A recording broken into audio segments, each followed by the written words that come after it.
Okay, you have to see these quilts. They look like paintings, and some of the scenes are inspired by the designer's travels.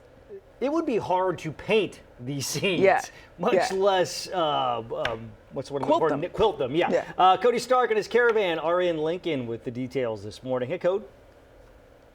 Look at this. Would you look at this? Would you just look at this? Is a quilt. This is not a photograph, right, Sandra? This is a quilt. It's not a photograph, and it's not a photograph printed on fabric. All of the little pieces that you see Look at this. are, in fact, individually hand cut with scissors, fused in place, and stitched to be a quilt.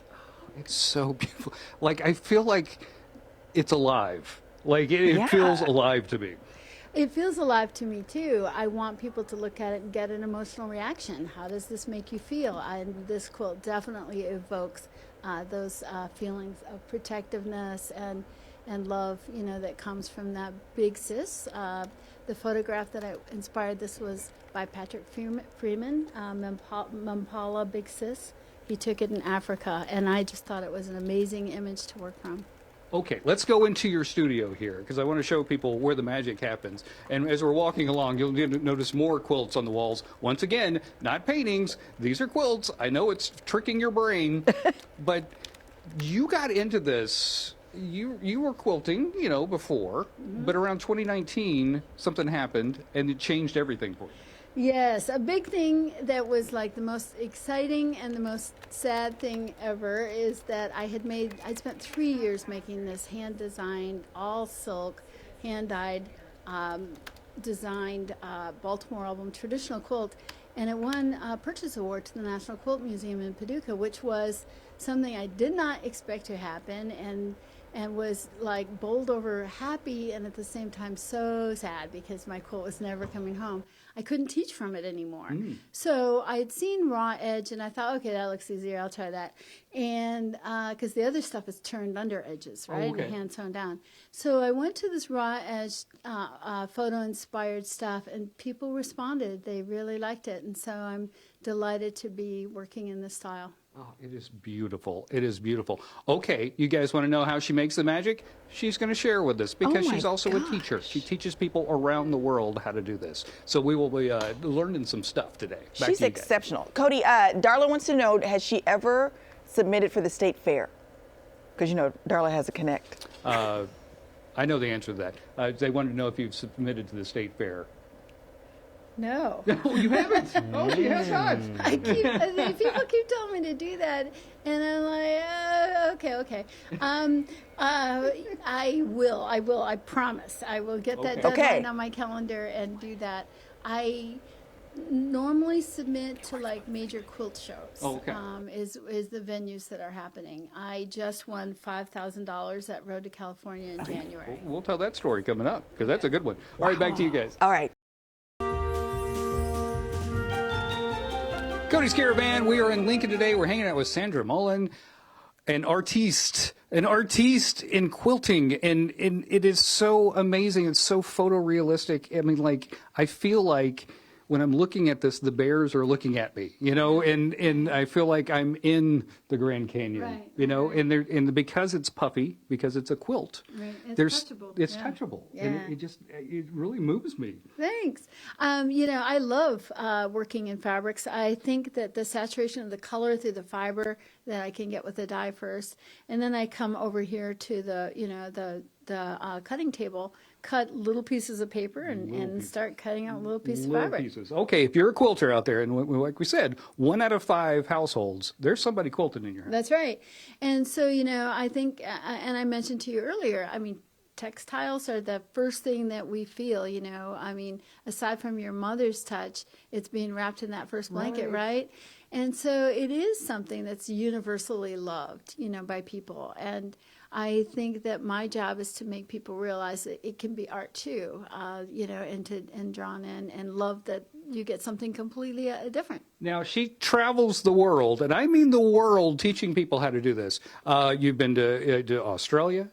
Twice. You've been on these cruises, which I think I need to go on a quilt cruise now. Yep. And you're about to go to Italy. Yes. Where you're going to teach people how to do this. Would you mind teaching people just a little something here? I don't mind at all. Okay. So, it starts with the photo and then the sketch. And once I have it on freezer paper, which you can adhere to, with your iron to fabric.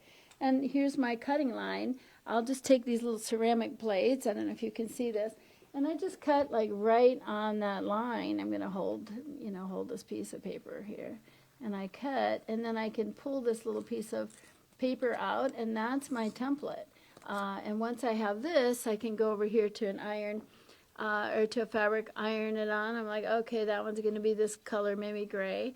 Cut out that, put some adhesive behind that, and it's just a very thin adhesive. It's just like this gossamer little hot, it's almost like hot fixed webbing. It goes on the other side, and then I trim it down with my scissors, put it right back where it goes. That piece of fabric will obviously go right there. And then, you get this composition. And so you can see these are all little loose pieces of fabric. They're kind of tacked down. There's the adhesive. You press it down with an iron. And then once I've got the top done, it's just layered up with batting and backing. The stitching holds it together. If I didn't have the quilting, this would eventually fall apart. So that's just a temporary adhesive. I've got a little bit of color pencil on here because that's going to be my drawing lines. So sometimes I will use markers or color pencils to add to it. Fascinating. I know, it's easy though, right? We're so lucky we got a hold of you because you're about to leave for Italy. Yeah. Where are you going in Italy? Tuscany. So I'm going to fly into Rome. My daughter volunteered to go with me, Catherine. And we're going to stay in Rome a couple days, and then they hired a private car for me to take me and her up to Tuscany, and then we're at this beautiful hotel for 6 nights. So nice. You are living the life, my friend. Wine tasting, the whole thing. We're going to tell you some more stories coming up. There's a beautiful quilt that you're going to see in the 10 o'clock. I mean, absolutely gorgeous. Back to you guys. Oh, man, she's amazing. All right, thanks, Code.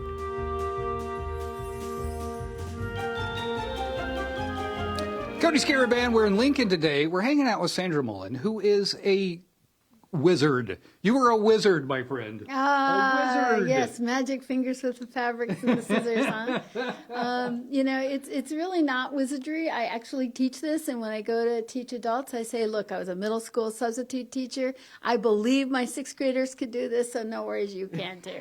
It really is a lot easier than it looks. I disagree, but let's start with the process. So you start off with this. Just a plain white. I do use commercially printed fabrics, a lot of batiks and stuff, and I feel like it's important to include those because I know traditional quilters are looking at my stuff and they're going to go up to a piece and go like, I have that fabric. So if you look at the work, you can see that there's traditional batiks in there, but you can't get everything at a store. You're never going to get it. So I start with the white fabric, and then I use Procyon dyes in a various different ways of, ice dyeing and painting on and folding. And like I was saying to you, this wouldn't be a fabric that you would necessarily buy to make a shirt out of. It's not that interesting. But it would be great to get, a rock out of. So, you've got the browns, the grays, the blacks, lines in it, and you could cut apart any little bit and fuse it into your composition to get that rock. Fantastic, fantastic. Come here, Sean. Let's show them behind the scenes. Let's show you just how magnificent the sewing is. Okay, so is it okay if I pull this one back? Yeah. Okay, so you're seeing a photorealistic. This is the Grand Canyon. Yep, it's this is called Toro Weep Overlook. It's a very famous place, looking down at the Colorado River. Sun's, maybe late in the afternoon, the sun is coming in, hitting that canyon, bouncing off the river. There's some greenery down by the river and those beautiful colors of the Grand Canyon. Now let's show them behind the scenes. Go ahead. Would you look at the stitching in the back of this, guys? Look at all that. That is unbelievable. That work is unbelievable. Well, thanks. But, the rule is that, it's not a quilt unless it's quilted. So it's got to have a top, a batting, and a backing. And, you know, all of the stitching is what makes it. Rocks are not even as hard as fur. So if you look at the stitching on the back of the polar bears, Yes. and I can kind of pull this up for you, and you can kind of get a sense, you know, of the back of the quilt. I'm just going to pull it right off the wall. Look at that. So you can see That's what that looks like. incredible. So, you know, I spend almost as much time behind the machine at the, with, you know, the thread and the stitching as I do with the fabric. It's amazing. It's amazing. Okay, That is so we're going to unbelievable. show you some more of the process coming up and tell you some more stories because this lady is traveling the world teaching people how to do this. And she I mean, should. the world. She's We'll tell you that coming up. exceptional. Been hanging out with Sandra Mollon this morning talking about her photorealistic quilts. This one right here you just brought out. Yes. This is so incredible. Once again, this is not a photograph. This is a quilt, people. Right. It is a quilt. I have a friend who's a photographer in Cincinnati at the zoo, Deb Simon. And so I asked her at one point, can I use one of your images? And after that, she shot me 100. It's like, here. And, you know, she was delighted that I chose this one. You know, I call this one Proud Mama because I kind of felt this beautiful silverback was showing off her baby who's sitting on the shoulder. For me, the challenge of this one was to like get the feel of the fur of these magnificent animals and do it in a way that seemed realistic without it being completely thread work. There's a lot of thread work in it, though. It has movement. I mean, it feels like they're about to leap off of that and say hi to me. Yeah, exactly. You know, so in order to get that kind of thing, I have to emotionally connect to a subject. If I don't feel it, I found out I can't do it. wow. You know, so I have to, you know, connect to that first. And then once I connect, then I feel like I can then interpret that for other people to connect to it. Fascinating. Fascinating. Okay, you told me a little story behind the scenes here about how, on accident, you got started in quilting.